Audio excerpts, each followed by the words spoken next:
Tezuka Storm Fairy is an early shoujo manga that shows his Whimsy.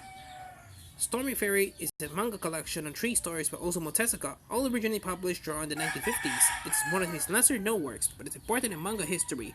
It's very valuable that it's been translated.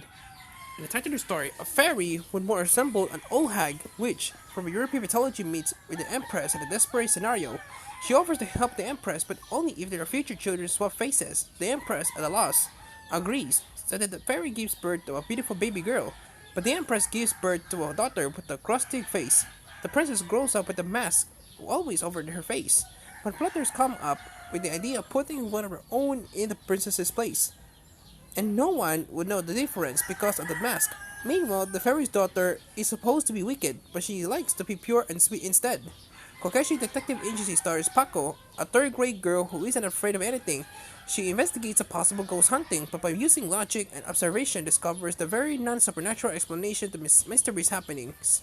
She gets involved in various detective games, and Paco really is a winning, charming character. The story The Clouds Told Pink Angel is about a sunset cloud anthropomorphized into a girl named Pink. Pink likes to get involved in human dealings and gets caught up in the drama. There are other cloud anthropomorphisms as well, and they're quite clever. These are all early works of Osamu Tezuka, who is considered in Japan the god of manga for his influence and storytelling prowess. They're not as polished as his later works, and they can get a little convoluted at parts. They said this is still a fun read, especially the Kokeshi Detective Agency. These stories have Tezuka's imagination and whimsy and his artistic tendency to question his status quo.